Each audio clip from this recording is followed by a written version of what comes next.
महाराज जी, ऐसा कहा जाता है कि हम जिनसे भी इस जन्म में मिलते हैं उनसे हमारा कुछ पिछले जन्मों का कर्म रहा होगा, उसकी एक नाता रहता है। तो महाराज जी, ये सच है? और क्या आपसे भी कुछ नाता रहा होगा कुछ कर्मों का देखो, हम जिनकी सबका एक नाता तो है कि एक ही बाप की संतान है। हम सब प्रभु के अंश हैं, तो हम सब एक के ही हैं। वो मेढ़े आके लगती हैं, वहां से पास एक ही से हुई है। सबके पिता भगवान ही हैं। ममैवांशो जीवलोके जीवभूता सनातन। भगवान कह रहे हैं तू मेरा सनातन अंश है, ममैवांशो मेरा अंश है। तो हम सब भगवान के अंश हैं। अब सुखद या दुखद मिलन दो प्रकार का होता है। वो हमारे कर्मों के अनुसार होता है, पाप और पुण्य कर्मों के अनुसार। जैसे आप हमसे मिले, आपका व्यवहार बहुत अच्छा रहा और हमें सुख मिला, तो ये पुण्य कर्म से मिलन हुआ। अचानक हमारा धक्का लगा, बड़ा क्लेशात्मक मिलन हुआ, लेकिन है ये पूर्व का कर्म संस्कार हमारे पाप के थे, तो वो हमको दंड मिलने लगा। अब संत मिलन और भगवत दर्शन ये कर्म फल नहीं है। अब मोहि भाव भरोस हनुमंता, बिनु हरि कृपा मिले नहीं संता। बिना हरि की कृपा के संतों का मिलन नहीं होता।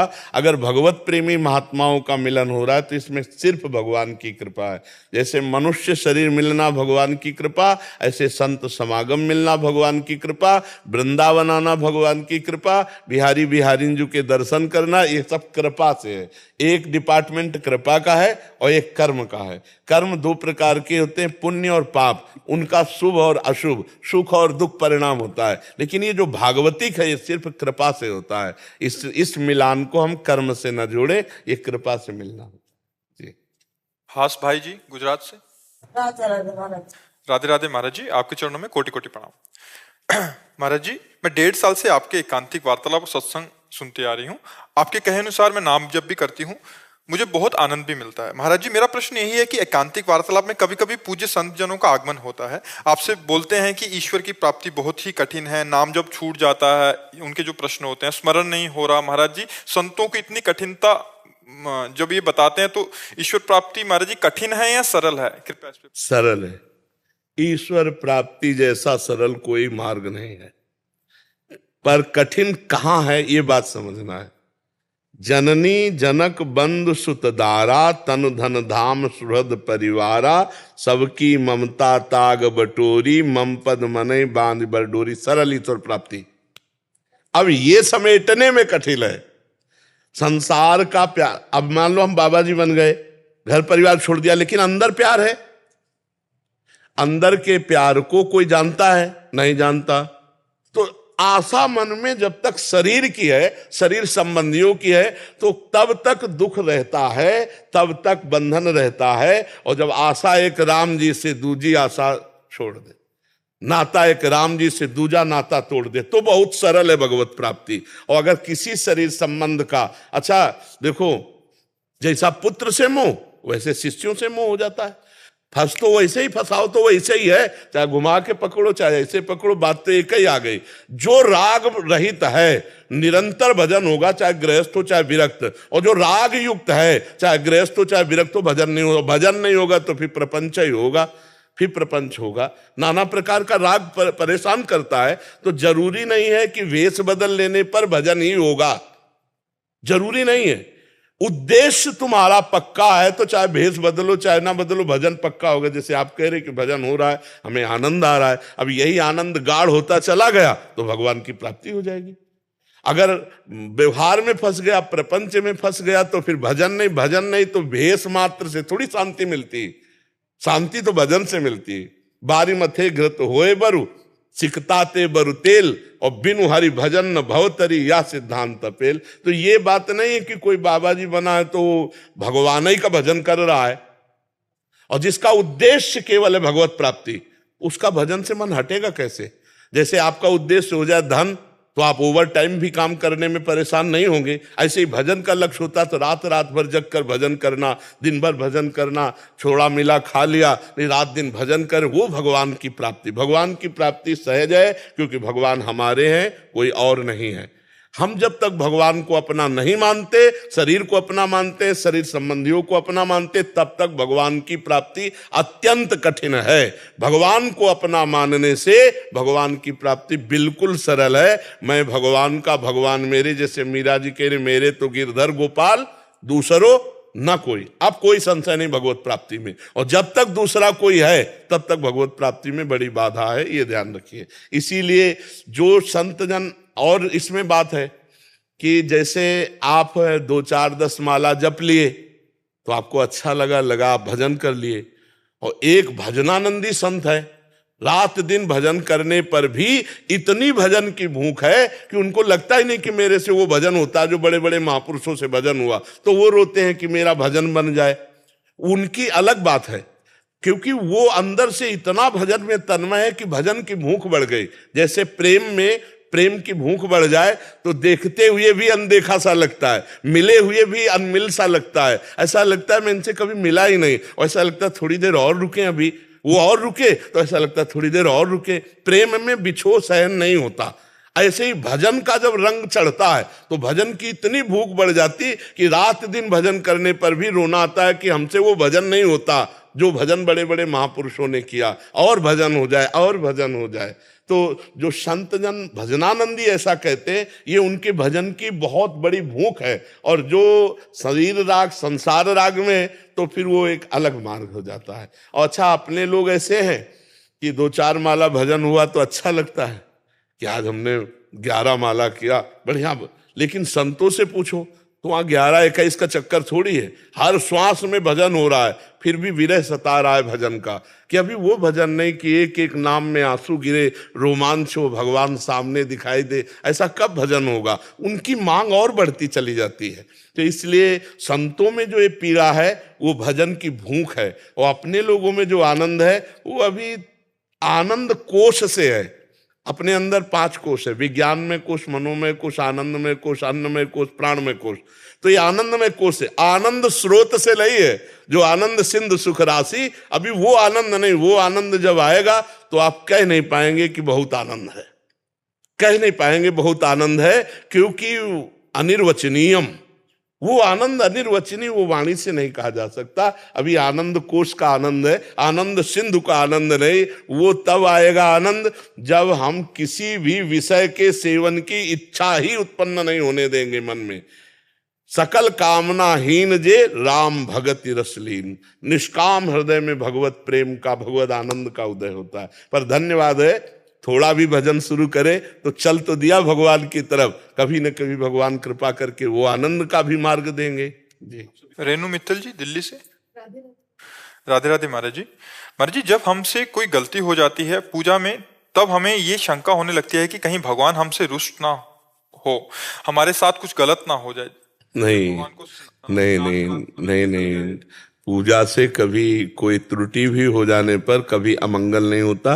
पर हमारे यहाँ बाद में प्रार्थना भी है। अगर श्लोक नहीं आता है, यदक्षरम पदम भ्रष्टम माता हीनम चेत भवेत्, अगर ये नहीं आता है तो हाथ जोड़कर कि भगवान जो हमसे पूजा में त्रुटि हो, जो हमसे बोलने में त्रुटि हो, हे नाथ उसे क्षमा करो।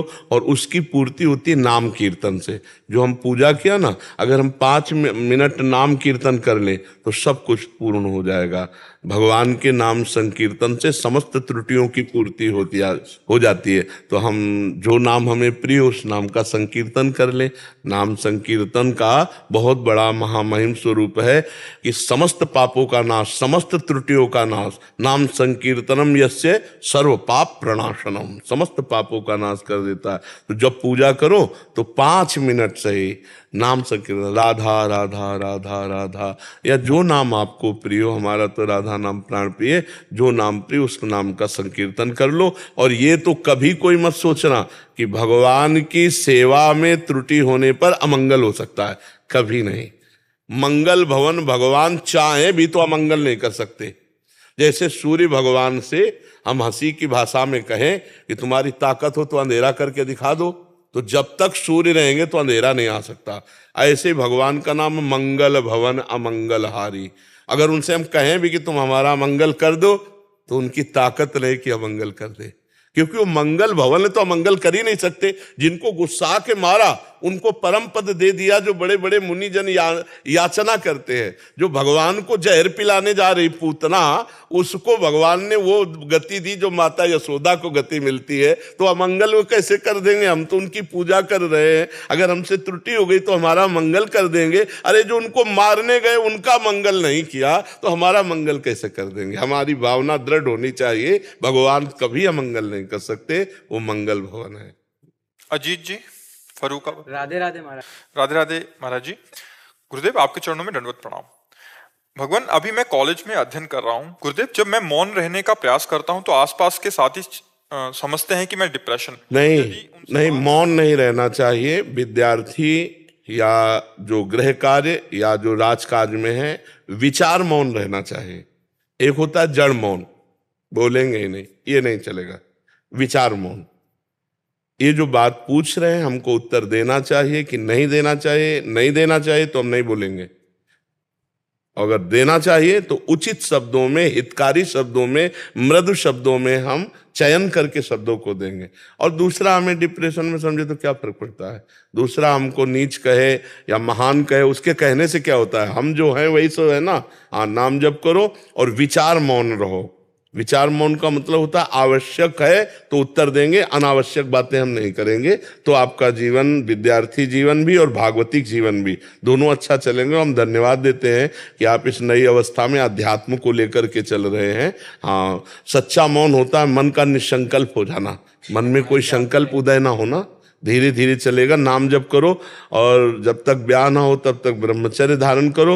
और इधर उधर जो मोबाइल में देखना और गंदे बच्चों का संग करना, ये मत करना, तो आप अच्छे बच्चे बन जाओगे जी। हिमांशु जी। राधे राधे महाराज जी। राधे राधे महाराज जी। महाराज जी, भक्ति बड़ी या श्रद्धा बड़ी? अब ऐसे पूछ रहे हो तो, अरे श्रद्धा से ही भक्ति का प्रादुर्भाव होता है। बिना श्रद्धा के ना ज्ञान प्राप्त होता है, ना भक्ति प्राप्त होती है। देखो, भक्ति प्राप्त करने के लिए लिखा है, प्रथम हृदय श्रद्धा जो करे, आचार्य जन जाई अनुसरे, जहां जहां हरिवंश के। और ज्ञान के लिए लिखा है, श्रद्धावान लभते ज्ञानम तत्परा संयतेन्द्रिया, ज्ञानम लब्ध्वा पराम शांति मचरेणाधिगच्छति। भवानी शंकरो वंदे श्रद्धा विश्वास रूपिणो, याभ्याम बिना न पश्यन्ति सिद्धा स्वांता स्तमीश्वरम। बिना श्रद्धा विश्वास के कुछ अनुभव ही नहीं होगा, न ज्ञान का और न भक्ति का। इसमें बड़ी छोटी की बात नहीं है। इसमें प्रथम सीढ़ी भक्ति की और ज्ञान की श्रद्धा है। अगर श्रद्धा नहीं है तो फिर न ज्ञान है न भक्ति है। इसमें श्रद्धा और भक्ति की बड़ी छोटी की बात तो कह ही नहीं सकते, क्योंकि श्रद्धा प्रथम सीढ़ी है और यही जितनी पुष्ट होती चली जाती है उतने शुद्ध ज्ञान और शुद्ध भक्ति का प्रादुर्भाव हो जाता है। तो बड़ी छोटी का तो इसमें प्रश्न ही नहीं बनता है कि श्रद्धा बड़ी। हाँ, ज्ञान बड़ा है कि भक्ति बड़ी, तो उस पर कुछ चर्चा की जा सकती है। लेकिन श्रद्धा बड़ी कि भक्ति बड़ी, इस पर चर्चा नहीं की जा सकती, क्योंकि श्रद्धा से ही भक्ति का प्रादुर्भाव होता है, भक्ति पुष्ट होती है और श्रद्धा ही भगवान की प्राप्ति कराती है। पर श्रद्धा को समझना होगा। जो शास्त्र और सदगुरुओं के श्रीमुख से निकले हुए वचन है, सिद्धांत है, ज्यों के त्यों उसका पालन करना श्रद्धा कही जाती है, तभी भक्ति का प्रादुर्भाव होता है। समझ पा रहे आप? गुरु जी, एक क्वेश्चन है। मैं पहले से प्रजापति ब्रह्मा कुमारी का जो शिव जी का मैं ध्यान कर रहा था। उसके बाद में 1 साल के बाद में मैं आपका सब सुना रील्स पे, वो चेंज करके मैं राधा राधा में जब किया तो मेरे को मामा भी मेरे को बोले, जे तू भगवान क्यों चेंज कर रहा है तू? मैं नहीं, मेरे को वो अच्छा लगे, गुरु जी का बात भी बहुत ही अलग है, ठीक से मैं जा रहा हूँ रास्ते से। नहीं, वो क्या ठीक नहीं था? मैंने हाँ ठीक था, मगर मेरे को ये अच्छा लगा। और नहीं तो ठीक ना ठीक की बात छोड़ करके अगर हम ये बात कर लें कि भगवान शंकर की कृपा से हम वृंदावनेश्वरी श्री किशोरी जी के चरणों की तरफ आ रहे हैं, तो क्या परेशानी है? ठीक ना ठीक की बात थोड़ी। बिना भगवान शंकर की आराधना के कोई भक्ति मार्ग में आगे बढ़ ही नहीं सकता। भगवान शंकर जिस पर कृपा करते हैं वही इस मार्ग में चलता है। हम तो आज तक देखा है, बड़े बड़े सिद्धों को देखा है। श्री राधा बाबा पहले भगवान के शंकर के कट्टर उपासक, फिर वो आकर के राधा राधा राधा राधा बड़े भाव में डूब गए, अपना पूरा जीवन ही उधर गया है। ये तो अभी 25 वर्ष हुए होंगे, 25-26 वर्ष। वो क्या बचपन से भगवान शिव की आराधना थी। जब से स्मरण हुआ तो घर में शिव आराधना हो रही थी, तो बचपन से शिव आराधना हुई, उसी का फल है। भाव भगवान देते हैं और अपने सरस भाव की तरफ वो ले आए। अब जैसे भगवान शिव है, उन्हीं का हृदय है प्रेम रस, उन्हीं का हृदय तो प्रेम है, तो अपने प्रेम रस की उपासना में लगा दिए। गोरे शंकर जी और गोरी प्रिया जी, तो शिव ही प्रिया है, प्रिया ही शिव है, कोई अंतर थोड़ी है। आप देवी भागवत में पढ़ के देखो तो काली जी जो है वही कृष्ण है, और जो कृष्ण है वही काली है, और जो शिव है वही राधा है, जो राधा है वही शिव है, कोई अंतर नहीं। तब तो एक है ना, वो अपने प्रेम लीला में भेज दिए, प्रेम लीला में भेज दिए, कोई अंतर थोड़ी है। जब हमारा विकास हृदय का थोड़ा हो, बुद्धि का विकास हो, तो समाज है हृदय बहुत क्षुद्र है कि हम उन भगवान को छोड़ दिया, उन भगवान, कहीं वो भगवान ना नाराज हो जाए। ऐसा तो नहीं कि कोई अपराध बन रहा है, ऐसा नहीं। एक प्रेम की दशा की, तो भगवान शिव हमें प्रेम मार्ग में ले जा रहे हैं, तो उन्हीं की कृपा से तो हम जा रहे हैं, गाइड तो वही हमारे है, समझ रहे ना। तो कुछ छोड़ा पकड़ा थोड़ी है, वो हमको पकड़ के ले जा रहे हैं वृंदावन, वृंदावन की प्रेम रस की तरफ। वो जो हमें दिखा रहे हैं, जो जपवा रहे हैं, जो सुना रहे हैं, वही हम सुन रहे हैं, वही देख रहे हैं, वही जप रहे हैं। ऐसा क्यों नहीं मान लेते? जगत गुरु भगवान शिव की कृपा से ही प्रेम रस प्राप्त होता है। ठीक है जी। धर्मेंद्र सिंह जी, राष्ट्रपति। राधे वो महाराज जी राधे राधे, आपके चरणों में कोटि कोटि प्रणाम। गुरुदेव, मैं सेना से हूँ। सेना में रहते हुए ज्यादा आध्यात्मिक ज्ञान की तरफ नहीं जुड़ पाया। पिछले 1 वर्ष से आपके द्वारा बताए हुए मार्गदर्शन पर चलने की कोशिश कर रहा हूँ और नाम जप भी कर रहा हूँ, जिससे मुझे काफी आत्मबल की अनुभूति भी हुई है। लेकिन अभी कुछ समय से नाम जप में ध्यान नहीं लग पा रहा, मन के प्रतिकूल विचार विकसित हो रहे हैं। क्या एक सैनिक के लिए नियम पालन, प्राणायाम, तपस्या आदि जरूरी है? क्या सरल नाम जप से भी? बिल्कुल नहीं, बिल्कुल नहीं जरूरी है। आप अगर हम इस समय वर्तमान में ड्यूटी में तैनात हैं या रिटायर हो चुके हैं? तैनात है ना, आपको चिंता नहीं करनी। वही भारतीय सेवा ही भगवान का सबसे बड़ा पूजन है। हाँ, साथ में नाम स्मरण जरूर होना चाहिए, क्योंकि अर्जुन जी को आदेश किया, माम निस्मर युद्ध च, मेरा स्मरण करते हुए युद्ध करो। तो नाम जब चलता रहे, और जो पवित्र जहां तक हो सके आहार कीजिए, और जो आपकी ड्यूटी है उस ड्यूटी में बिल्कुल ईमानदारी से बर्ताव कीजिए। बस यही भगवान की सेवा है। आपको अलग से कोई तपस्या, व्रत, संयम, नियम करने की अभी जरूरत नहीं। आगे जब रिटायर होगे तब आपके ऊपर दूसरा नियम लग जाएगा, अभी नहीं। अभी तो कभी भी किसी भी समय आपको कहीं भी तैनात किया जा सकता है। ये थोड़ी कि आप 4 बजे स्नान करें, स्नान के लिए हो सकता है कि ऐसी जगह तैनात कर दिया जाए स्नान की सुविधा ही नहीं, जहाँ स्नान के लिए समय ही ना मिले। तो हमको बिल्कुल तैयार रहना है भारत की सेवा में। ये भारत की सेवा सबसे बड़ा भगवान का पूजन होगा, पर नाम स्मरण चलता रहे। जो पवित्र भोजन मिले उसे खा लो, चाहे जहाँ जैसी स्थिति में हो। नहाने धोने के लिए कोई इसमें नियम नहीं है नाम जप के लिए। इसमें अपवित्र पवित्रो वा सर्वावस्थांगतोपि वा या स्मृत पुंडरीकाक्षम स्वायाभ्यंतरा शुचि। वाय और अभ्यंतर से वो परम पवित्र हो जाता है जो कमल नयन भगवान श्री हरि का स्मरण करता है। इस मंत्र का अर्थ, जैसे पंडित लोग जल देते ना और कहते अपने ऊपर छिनको, तो वो जल से पवित्रता, वो समझे मंत्र पढ़े और जल छिड़का तो पवित्र, लेकिन उसका अर्थ समझो। वो कह रहे हैं अपवित्र पवित्रो वा सर्वावस्थांगतोपि वा। तुम अपवित्र हो या पवित्र हो, किसी भी स्थिति में हो, जिस समय कमल नयन भगवान श्री हरि का स्मरण किया उसी समय वायाभ्यंतर शुचि, वाय और अभ्यंतर से आप परम पवित्र हो गए। तो आप चिंता मत करो, खूब नाम जप करो, और राष्ट्र सेवा में जब रिटायर हो जाना तब नियम संयम व्रत धारण करना। ठीक है? हाँ, इसी से भगवत प्राप्ति हो जाएगी। हमारी बात मान लो। अगर आप नाम जब स्मरण करते हुए हमारे राष्ट्र की सेवा में शहीद हो जाते हैं तो आपको भगवत प्राप्ति होगी, इसकी तुम चिंता मत करो। समझ रहे हो ना? बस हमारी शर्त है नाम स्मरण। जब अजामिल बेटे को बुला रहा है नारायण और उसको भगवत प्राप्ति हो जाती है, तो तुम तो देश सेवा में जानबूझ करके राधा राधा बोलोगे, तुम्हें भगवत प्राप्ति नहीं हो जाएगी। चिंता मत करो। हाँ, ये जरूर है कि जो जैसे शराब आदि है, इन चीजों से बचने की कोशिश करो। ये तो नहीं लेते। हाँ, बहुत अच्छा है, क्योंकि मतलब वहाँ ये चीजें तो हैं, तो हमारी तो प्रार्थना रहेगी कि ना लिया जाए तो अच्छा है। कोई वो मतलब जरूरी तो वहाँ रखा नहीं जाता कि लेना ही है। जिसको लेना हो ले, ना लेना हो ऐसा होता है ना। जो खाना हो खा सकते हो, वहाँ कोई जरूरी नहीं कि यही खाना है आपको। तो पवित्र भोजन पाइए और नाम जप कीजिए और राष्ट्र सेवा में तैनात रहिए। जब रिटायर हो जाइए तब फिर कुछ नियम ले लीजिए अपने जीवन के। ठीक है? स्नेहलता जी दिल्ली से। राधे गुरु जी। राधे राधे महाराज जी। महाराज जी, पिछले 6 महीनों से राधा नाम जप कर रही हूँ। राधा नाम जप करना बहुत अच्छा लगता है, परंतु चित्रपट की पूजा सेवा करने से मन बचता है, जिसके कारण बाद में मन बहुत पछता है। नहीं, मत कीजिए, मत कीजिए। घर की सेवा तो करते हो ना। हाँ, तो घर की सेवा को भगवान की सेवा मानिए। अब जब रसोई बनाइए, अगर आपको चित्रपट में भोग लगाने का भाव नहीं तो पति है ना, पति में भगवान की भावना कर लीजिए। चित्रपट में हम भावना कर सकते हैं, तो चलते फिरते पति में क्यों नहीं भगवान को हम देख सकते? भगवान है ना, तो हम सुंदर भोग बना रहे हैं कि मेरे भगवान पाएंगे। जो मेरे भगवान पति के हृदय में बैठे हैं वो मेरे भगवान पाएंगे। और अच्छा, मेरे भगवान छोटे छोटे बालकों के रूप में, मेरे भगवान सास ससुर के रूप में, मेरे भगवान देवर नंद आदि के रूप में। तो जो परिवार के सदस्य हैं, हम उनमें भगवान का भाव करके रसोई बनाते हैं और भगवान के भाव से उनका भोग लगाते हैं और नाम जप करते हैं। निश्चित मंगल हो जाएगा, निश्चित मंगल हो जाएगा। हाँ, अब पति ऑफिस के लिए तैयार हो रहा है या किसान है या व्यापार के लिए तैयार हो, और तुम सोचो कि चित्रपट की सेवा करें, तो हम कभी ऐसा उपदेश नहीं किया। नहीं नहीं नहीं, पहले वो बच्चों की, पहले पति की, क्योंकि वो स्कूल जा रहे हैं, वो ऑफिस जा रहे हैं और उनमें भी भगवान है, उनमें भगवान है। नहीं, हम चित्रपट में भावना करते हैं, उनमें तो चलते फिरते भगवान है।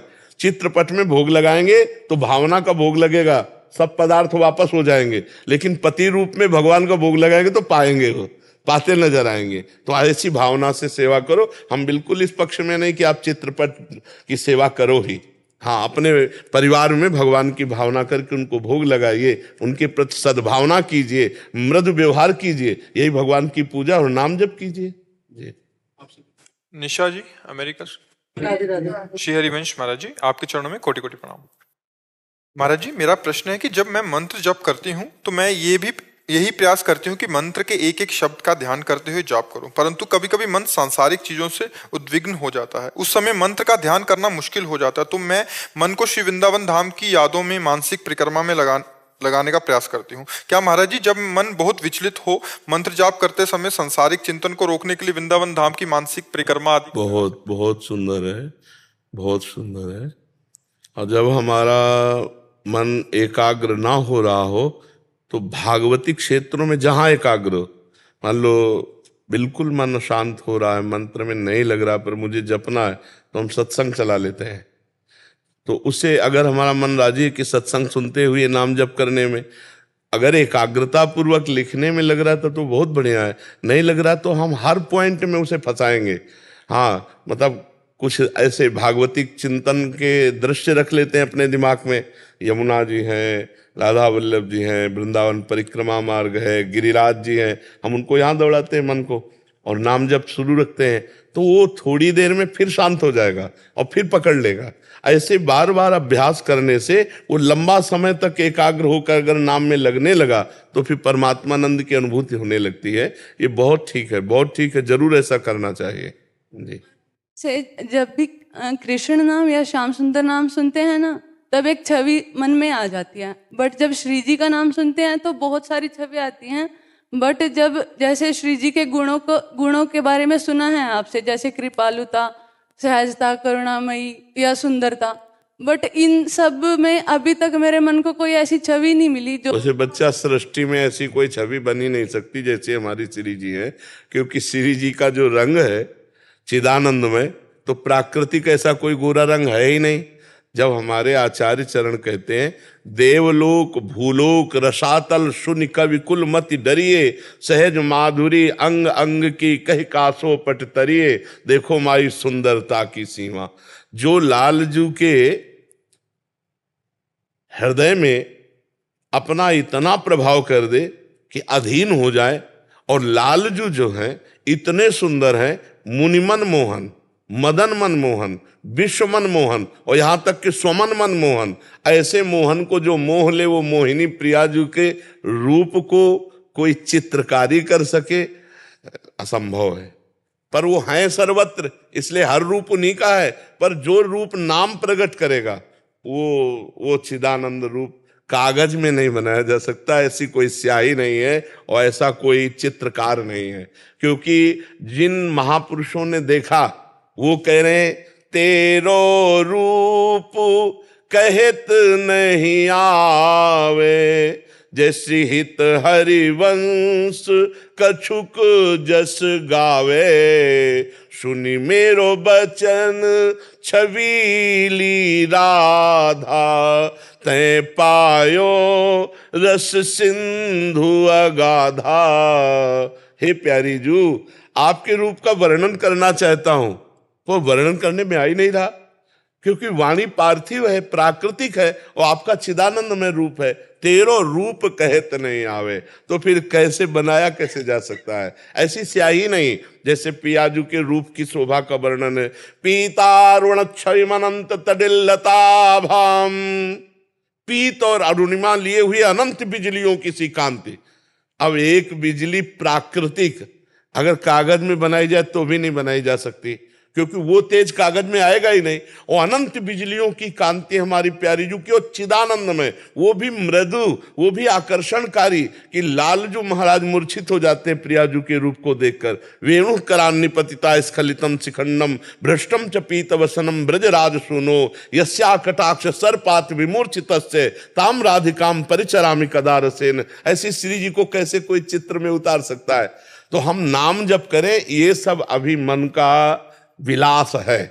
असली जो नाम प्रकट करेगा रूप लालजू का और प्रियाजू का, वो रूप विकल कर देगा, वो रूप विकल कर देगा। इसलिए नाम जप करते रहो, जिस रूप में आस्था उसे पूजती रहो। असली रूप तो तब आएगा जब नाम प्रकट करेगा। देखी रूप नाम आधीना, नाम जो रूप प्रकट करेगा फिर वो निहाल हो जाएगा। फिर जो प्रेम की दशा आती है, पी मूर्ति नयनन बसय तेहि रस रहाय समाय, ये लक्षण सुन प्रेम के और न कछु सुहाय, और न कछु सुहाय फिरे अपने मद मातो, कुटुम देहते जाय छूट सब ही विधि नातो, जहां जहां पी की बात सुने खोजत तिन गैनन, हित धू छिन छिन ले प्रेम जल भरी भरी नैनन। अशुभ प्रवाह हो रहा हो तो एक अलबेली स्थिति आती है। तो इसलिए नाम जप करो, और अभी इन पर टिको मत किसी भी छवि पर, वो आने दो। महाराज जी जैसे राधा बोलते हैं ना, जब स्वरूप नहीं बनता ना, तो मैं राधा नाम पे आपका स्मरण कर लेती हूँ। हाँ वो ठीक है, पर हम चाहेंगे कि राधा, राधा लिखो और उसी का ध्यान करो। फिर देखना वही जो रूप आएगा प्रिया प्रीतम का, फिर वो अलौकिक रूप होगा, वो कहीं सृष्टि में नहीं है। हाँ, देवलोक ना भूलोक न रसातल, ना कहीं किसी तरह। प्रियाजू की समानता सिर्फ प्रियाजू, दूसरा कोई है ही नहीं।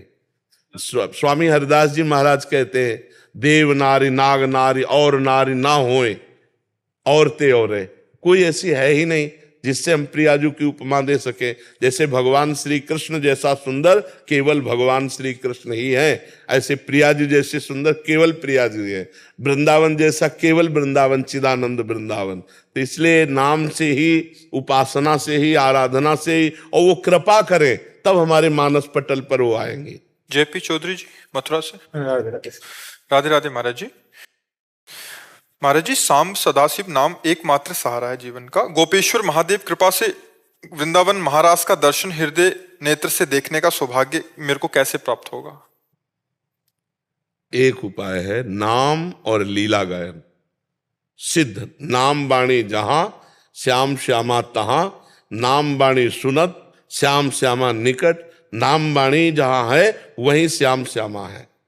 अगर श्याम श्यामा का लाश देखना है तो खूब नाम जप करो और उनकी लीला गायन करो। लीला गायन जैसे रास पंचाध्यायी है भागवत में, जैसे श्री स्वामी हरिदास जी की केलीमाल, हरिवंश महाप्रभु की चतुराशी जी, जैसे हरिव्यास देवाचार्य जी की महावाणी, इनका गायन करो और नाम जप करो और अच्छे पवित्र आचरण करो और प्रिया प्रीतम को भोग लगा के पाओ। एक दिन कृपा करेंगे, सब बात बन जाएगी।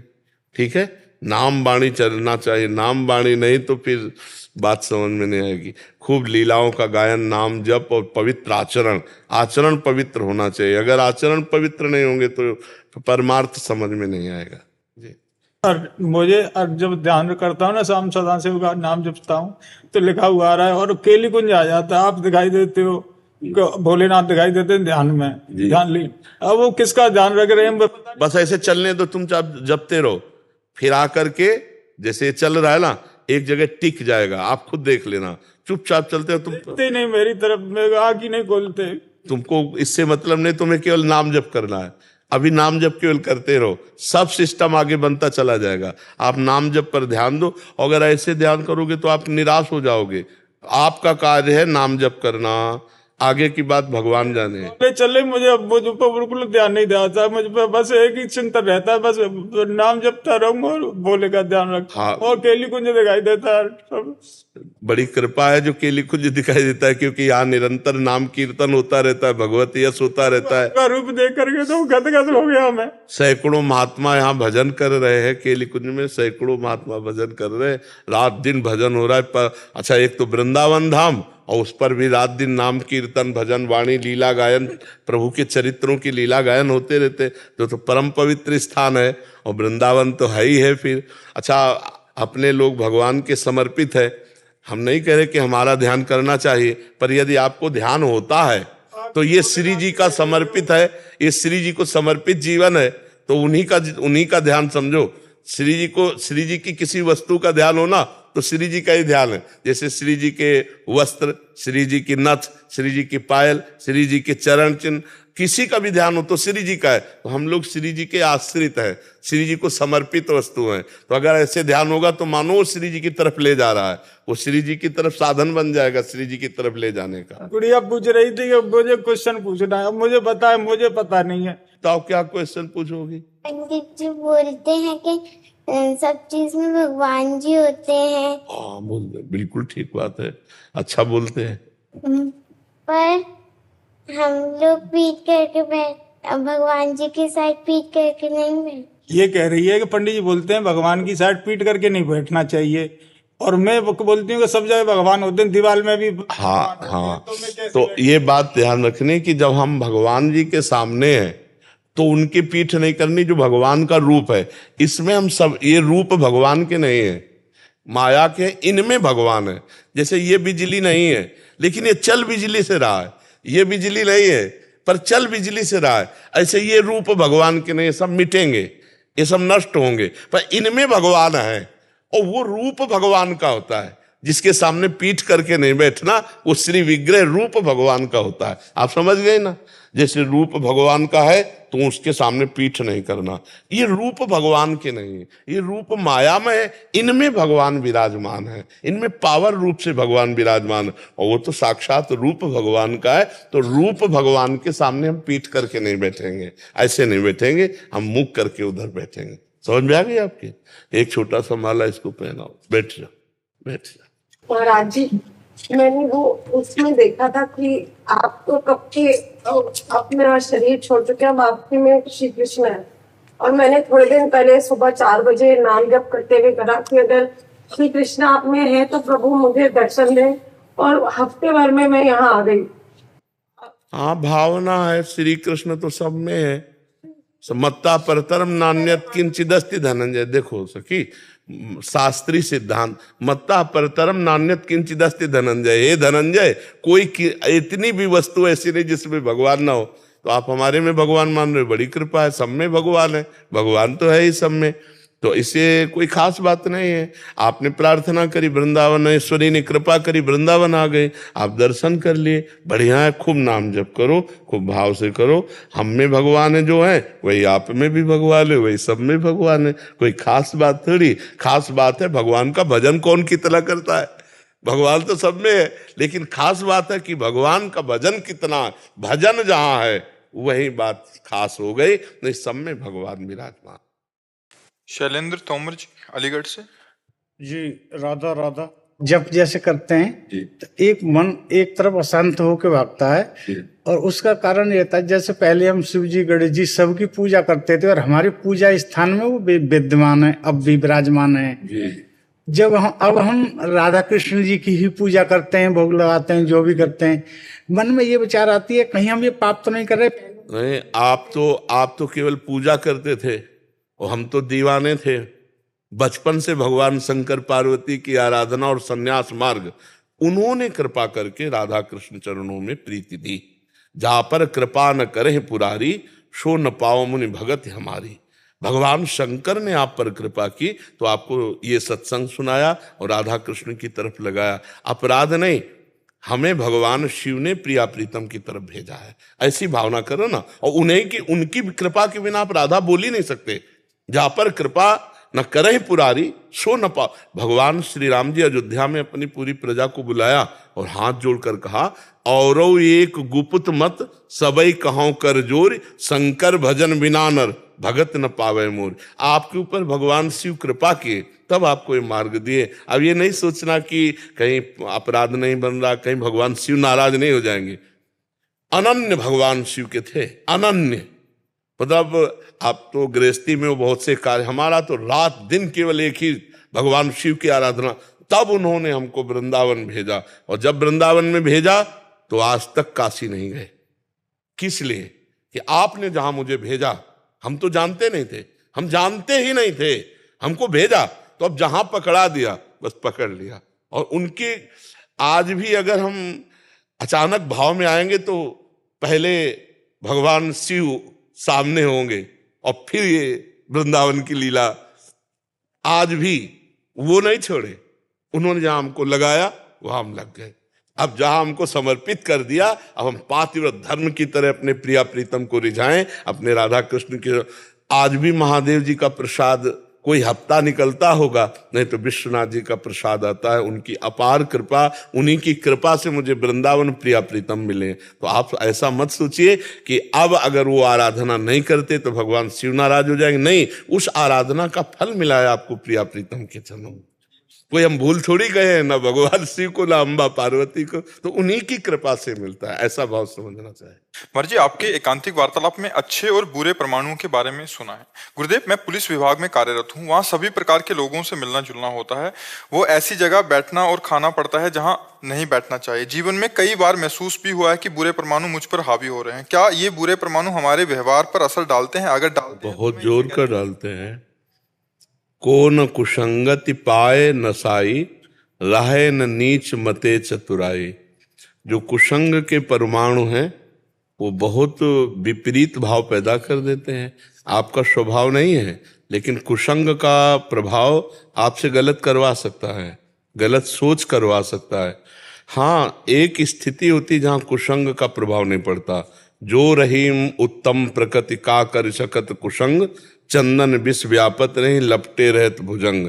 यदि उत्तम प्रकृति अर्थात भगवत स्मरण परायण है आप, तो देखो लंका में कुसंग ही कुसंग है, पर विभीषण जी के ऊपर कोई फर्क नहीं पड़ा।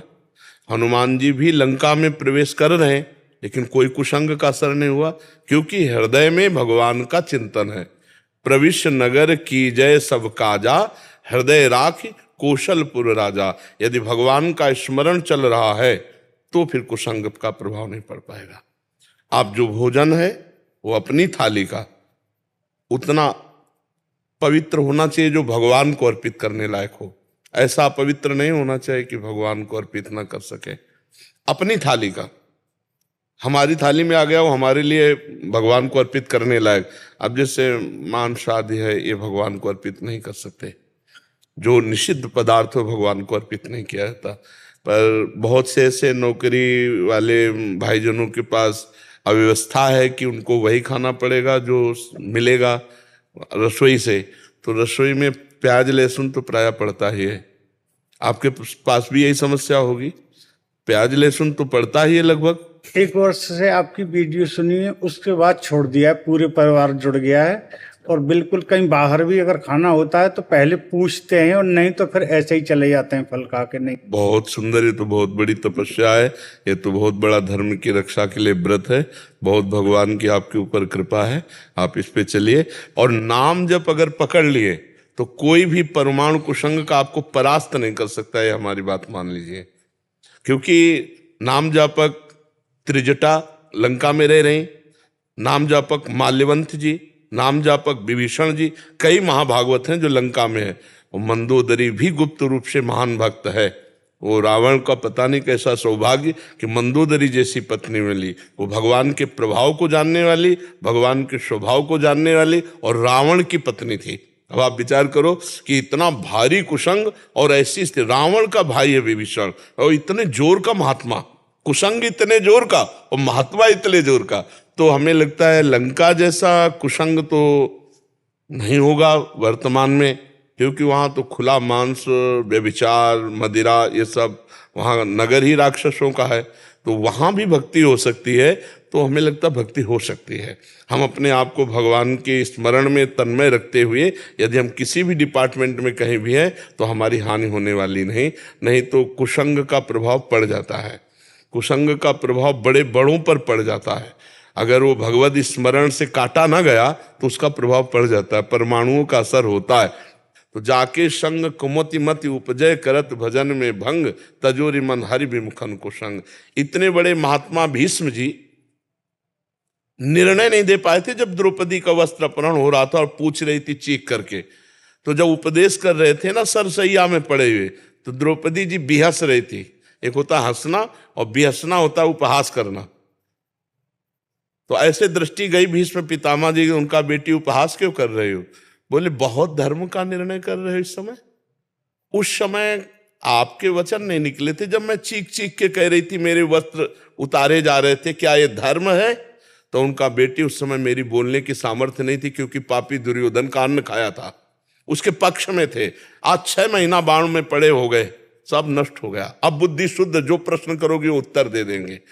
बहुत प्रभाव पड़ता है। एक परमहंस जी जंगल में एकांतवास करते थे, कभी किसी नगर से भिक्षा नहीं करते थे, कंदमूल फल जंगल के खाकर भगवत ध्यान में रहते थे।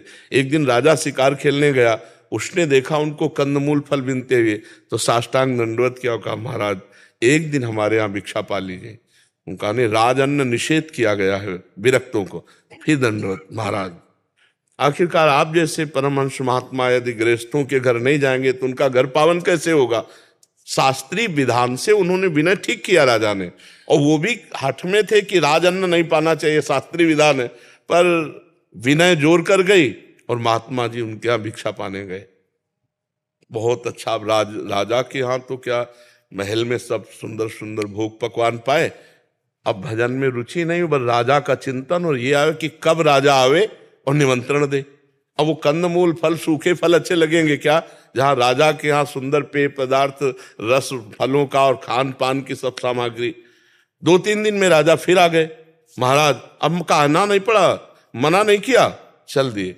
अब वहां महल में प्रसाद पा रहे थे तो देखा रानी के श्रृंगार गृह की तरफ तो एक हार टंगा हुआ था। रानी ही स्वयं परोस रही थी, दासियों का प्रवेश नहीं था, तो परोसने के लिए लाने के लिए गए, वो हार उठाया झोली में डाल लिया, प्रसाद पाया और जंगल में आ गए। जब रानी श्रृंगार के लिए, तो उन्होंने कहा महाराज हमारी निजी दास दासियों के सिवा यहाँ किसी का प्रवेश नहीं, और वो यहीं रहते हैं तो चोरी वो क्यों करेंगे? आपके महाराज आए, वो चुरा ले गए। उनका इतने विरक्त महात्मा, वो चोरी क्यों करेंगे? उनके कोई पत्नी है तो है नहीं, परिवार है नहीं। अच्छा वो वृक्ष के नीचे रहते, कंदमूल फल खाते हैं, वो चोरी क्यों करेंगे? बोले महाराज चोरी उन्होंने की। बोले चुप रहो, हम बनवा देंगे, पर संत के ऊपर ऐसा दोषारोपण ठीक नहीं तो श्रद्धा नष्ट हो जाएगी संतों के प्रति। 3-4 दिन हुए, झोली उठाई कंदमूल फल के लिए, देखा वजन, उसमें हाथ डाला, हार, ये मैं क्यों चुरा लाया? ऐसा मैंने क्यों किया? वो हार लेकर ऐसे सभा में गए और कहा महाराज मैं चोर हूं, मैंने आपका हार। अरे बोले महाराज ये तो मैंने परीक्षा के लिए डाला था। वो बहुत प्रवीण राजा थे कि ऐसे हमारे समाज में संत निंदा हो जाएगी, उनका हमने परीक्षा के लिए डाला था। वाह धन्य है महाराज, अब तो बड़े निष्प्रिय है। एकांत ले गए और महल में जब ले गए तब कहा महाराज ये तो मैंने आपकी इज्जत बचाने के लिए कहा, आप ये बताए कि चुराए क्यों और आप लाए क्यों? तो बोले इसका कारण तू है। राज अन्न पाने से मेरी बुद्धि भ्रष्ट हुई, रजोगुण चढ़ा और मैंने चोरी की। मुझे कोई जरूरत नहीं इस हार की, ना तेरी जरूरत है। तेरे अन्न ने मेरी बुद्धि भ्रष्ट कर दी जो मैं चोरी में आ गया। तो अन्न का प्रभाव, संग का प्रभाव, परमाणु आसपास वातावरण का प्रभाव उसके ऊपर पड़ता है जो निरंतर भजन नहीं करता। इसीलिए हनुमान जी महाराज कह रहे हैं का हनुमंत विपत्ति प्रभु सोई, जब तो सुमिरन भजन न होई। जिस क्षण सुमिरन भजन छूटा कुसंग का प्रभाव पड़ जाएगा। अगर घोर कुसंगति में जाए और नाम जब चल रहा है भगवत स्मरण, कुछ प्रभाव नहीं पड़ेगा। जैसे हनुमान जी महाराज, विभीषण जी महाराज लंका में भी गए, लंका में वो रहे लेकिन कोई फर्क नहीं पड़ा। तो ऐसे हम समाज में रहें, नाम जब न छूटने पावे और आहार शुद्ध रहे तो कोई नहीं बिगाड़ सकता है। आप निश्चिंत रहिए, बड़ी कृपा आपके ऊपर है। कि ऐसे रजोगुणी समाज में रह करके अपराधियों के बीच में भी जाना पड़ेगा और अपराध युक्त जो लोग हैं उनसे भी संभाषण करना पड़ेगा, फिर भी अपनी बुद्धि को भगवान की तरफ चलाना, ये बड़ी कृपा का लक्षण है। तो आप छोड़िएगा नहीं किसी स्थिति में, क्योंकि मनुष्य जीवन का परम लक्ष्य है भगवान की प्राप्ति। और जब आप धर्म से चलोगे ना तो हमारे समाज की बहुत अच्छी सेवा कर लोगे आप। हाँ, जब अधर्माचरण से कोई चलता है ना तो सेवा नहीं हो पाती, फिर राष्ट्र सेवा नहीं हो, समाज सेवा नहीं हो पाती, शोषण जरूर हो सकता है। लेकिन यदि हम धर्म से चले तो समाज का बहुत बड़ा हित कर सकते हैं और वो भगवान की सेवा होगी, उससे भगवान प्रसन्न होंगे। आप चलिए, बहुत आपके ऊपर कृपा है।